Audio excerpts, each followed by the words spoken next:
Buen día.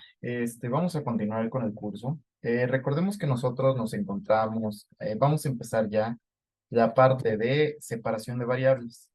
Este es justamente el inicio para resolver ecuaciones diferenciales parciales. Entonces, es un método, repito, para ecuaciones diferenciales parciales y de hecho pues va a ser el caballito de batalla de la física, ¿no? ¿Por qué? Bueno, pues porque esperamos que las entidades en la física sean lineales, ¿no? Es decir, se puedan separar y solo dependan, por ejemplo, de cada parámetro individualmente, ¿no? Es decir, si tenemos tres dimensiones, sea, por ejemplo, cualquiera geometría cartesiana, cilíndrica, esférica, hiperbólica, pues nosotros esperamos que las variables o todas las variaciones en cualquier dirección sean justamente individuales, ¿no? Una parte importante en esto, que va a resultar de relevancia, va a ser justamente prestarle atención a cómo lo trabajamos, ¿no? ¿Por qué? Porque casi todas las ecuaciones diferenciales parciales que se van a trabajar en la física van a seguir esta metodología. Entonces, muy importante dominarla, ¿no? Es como el caballito de batalla de nunca acabar en esto, ¿no? Entonces, ¿qué es la separación de variables? Bueno, pues vamos a empezar una introducción a las ecuaciones diferenciales parciales, ¿no? Ecuaciones diferenciales parciales. Estas ecuaciones diferenciales parciales, ¿qué van a tener? Bueno, van a cumplir que justamente vamos a intentar o van a tener derivadas en varias dimensiones, cruzadas o normales. Entonces, vamos a seguir buscando o intentar que tenga vamos a seguir platicando en términos de operadores, ¿no? Entonces, para una ecuación diferencial parcial que surja debido a un operador diferencial,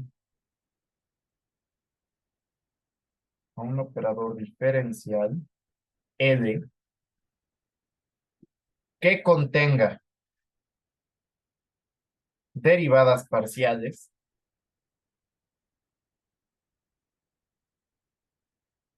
de cualquier orden, puras o mixtas,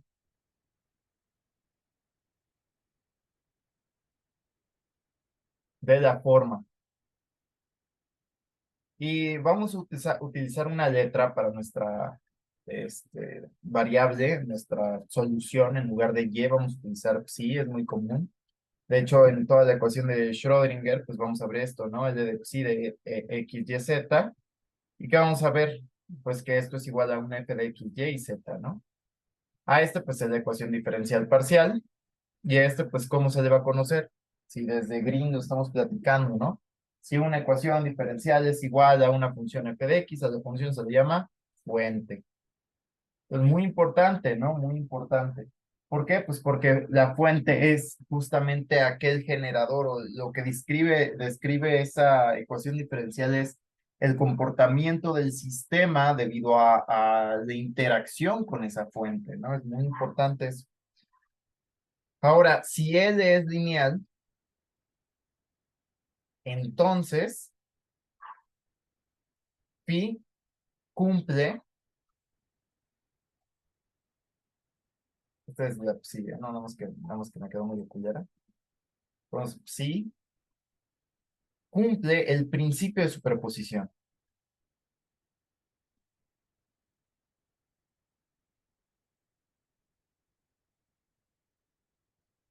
¿Cómo así? Bueno, recordemos, cualquier ecuación diferencial lineal que cumple ser lineal corrobora el principio de superposición. ¿Cómo que el principio de superposición? Sí, ya lo hemos comentado muchas veces, ¿no?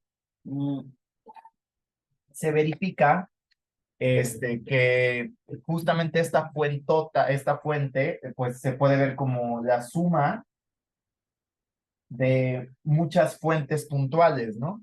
Es decir, si se tiene linealidad, la ecuación diferencial aplicada a cada fuente, al final la solución general para la interacción con todas las fuentes, es decir, si tenemos n fuentes, las podemos resolver individualmente y la solución será una combinación lineal de la solución individual para cada fuente, ¿no? Entonces, eso es muy importante. ¿Por qué? Pues porque vamos a ver puras ecuaciones diferenciales lineales, ¿no? Entonces, pues vamos a cumplir eso, ¿no?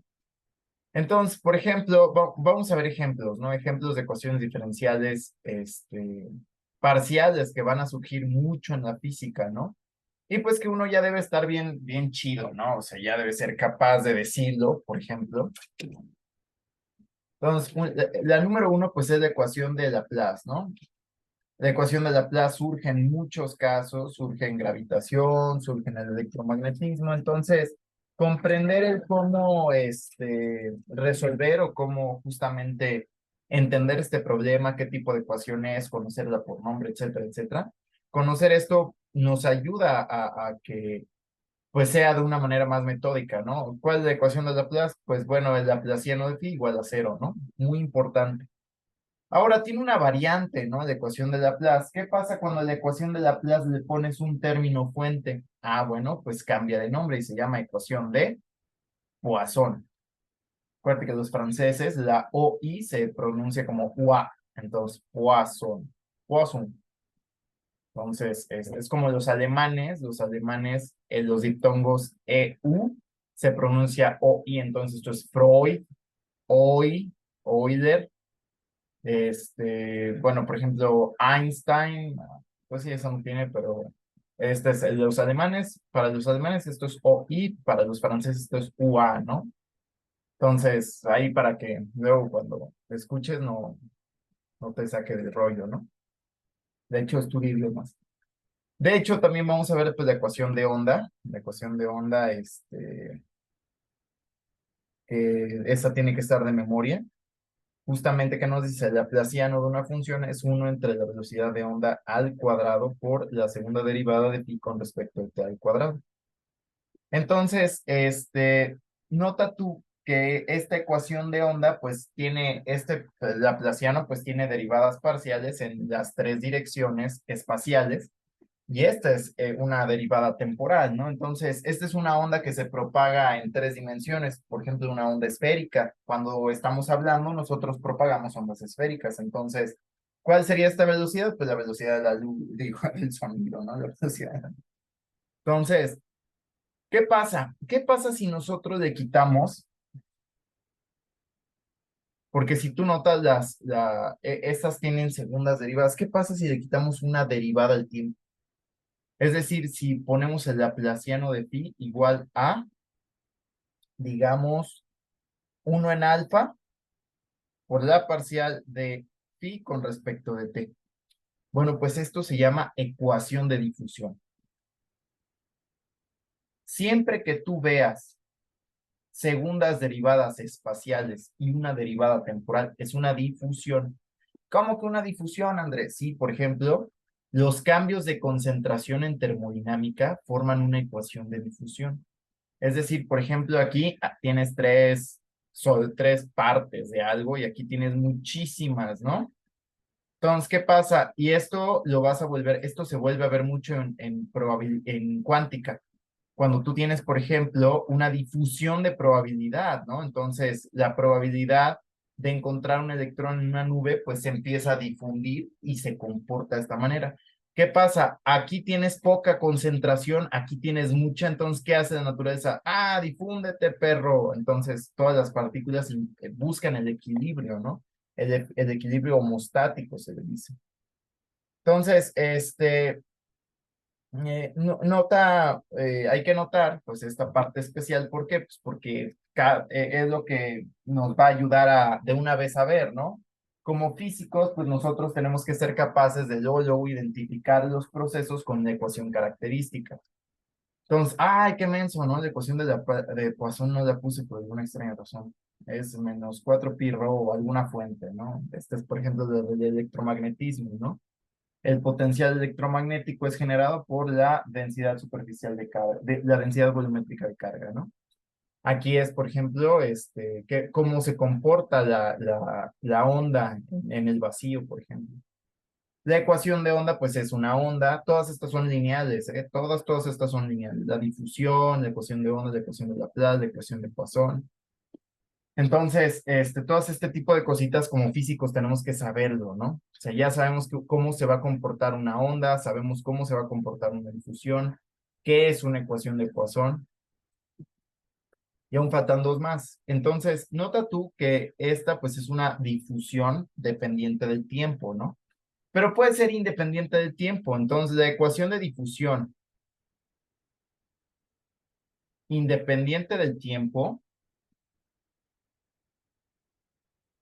¿cómo crees que se llama? Se llama ecuación de Helmholtz.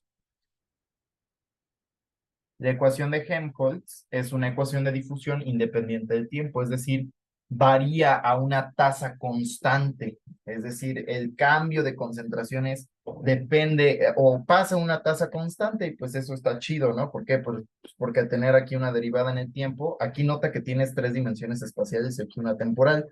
Entonces, es una ecuación, mientras menos variables tengas, una ecuación diferencial es más amigable, ¿no? Entonces, pues este es el laplaciano de phi más menos alguna constante por phi igual a cero, ¿no? Nota, cambiamos la derivada por una tasa constante. Quiere decir que esto cambia como ella misma a una tasa constante, y eso puede ser un seno, puede ser un coseno hiperbólico, puede ser una, no, una parábola, no. Tiene que ser una cíclica, un logaritmo, no, un exponencial, depende, ¿no? Por último, pues está la ecuación de Schrödinger, ¿no? Que justamente pues estuvo planteada para, o está planteada la ecuación de Schrödinger para estudiar justamente cómo se comporta una partícula, ¿no? En la mecánica cuántica.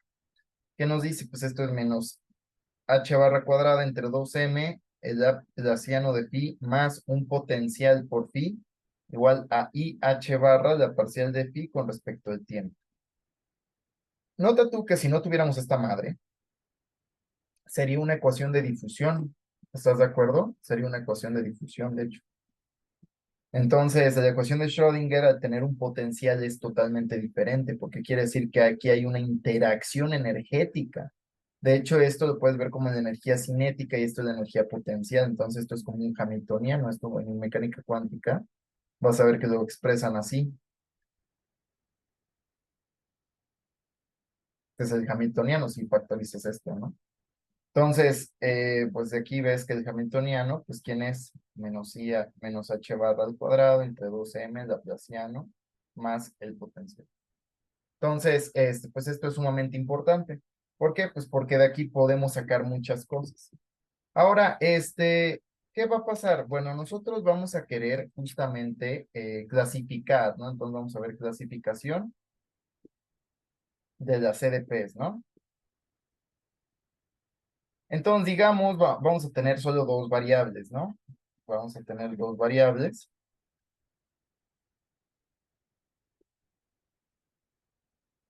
Y entonces vamos a ver, por ejemplo, una ecuación diferencial aquí, ¿no? Donde este subíndice indica las parciales, ¿no? Entonces, esta es la segunda parcial de una función u con respecto de x, más un coeficiente b por la parcial cruzada xy, más c por la segunda derivada de u con respecto de y, más dux más euy más fu igual a g. Entonces, digamos, esta es una ecuación diferencial parcial de dos variables, es decir, u depende de x y de y, entonces vamos a poner así, u es de x y de y. Entonces, pues derivamos dos veces, aquí cada subíndice indica la cantidad de derivadas que tiene. Ahora, vamos a clasificar esto como una ecuación parabólica si b cuadrada, vamos a enfocarnos en estos, los términos cruzados y de segundas derivadas. B cuadrada menos 4ac es igual a cero. Se le va a conocer como hiperbólica si b cuadrada menos 4ac es mayor que cero, y como elíptica si b cuadrada menos 4ac es menor que cero. Entonces, así si te preguntan qué tipo de ecuación diferencial es, bueno, pues esta es una ecuación diferencial, depende, tienes que analizar esto, ¿no? Entonces, usualmente las elípticas son sumamente tardadas y difíciles de resolver, y las hiperbólicas son muy bien portadas, tienen comportamientos bien portados, no explotan. Pero bueno, vamos a ver entonces el método, ¿no? Entonces, método de solución. Entonces, bueno, qué chido, ¿no? Qué chido que me estás hablando de las ecuaciones diferenciales parciales, pero mucho bla, bla, bla, poco trun, trun, trun, ¿no? Entonces, ¿cuál es el método de separación de variables, no? Entonces, pues consiste en separar una ecuación diferencial parcial, una EDP, de n variables, de n variables, en n ecuaciones diferenciales ordinarias, es decir, separar las parciales como una función que tenga que ver con con solo una variable, ¿no? En términos de una ecuación diferencial. Entonces, proponiendo que la solución de la ecuación diferencial parcial sea el producto de funciones que son solución individual de de, de cada ecuación diferencial ordinaria respectiva. Es decir, si nosotros tenemos una ecuación diferencial parcial, un término fuente, nosotros vamos a buscar, por ejemplo, que vamos a proponer que phi pues sea una función, digamos, que dependa un x mayúscula de x, un y mayúscula en términos de y un z mayúscula en términos de z, y esa ecuación diferencial parcial partir de tres ecuaciones diferenciales, donde solo participe cada una de estas y sea cada una de estas soluciones. Entonces, para esto, las condiciones de frontera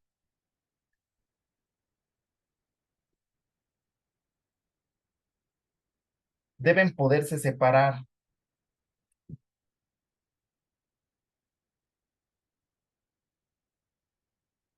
para aplicarse individualmente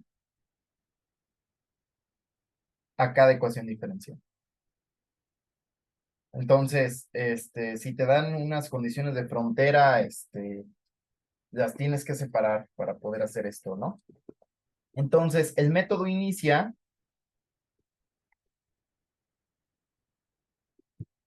con la división de la ecuación diferencial parcial en piezas. Cada una, la cual pueda hacerse igual a una constante de separación. Pueda igualarse a una constante de separación. Y esto lo vamos a ver en práctica la próxima sesión. La constante de separación. ¿En qué sentido? Y con esto vamos a terminar. ¿En qué sentido o qué es una constante de separación? Entonces vamos a ver lo siguiente. Si f de x, para que sea f de x, sea f de x, g de y, son funciones de las variables independientes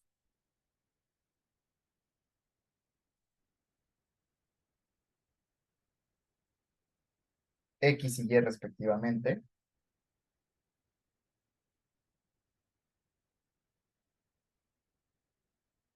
tales que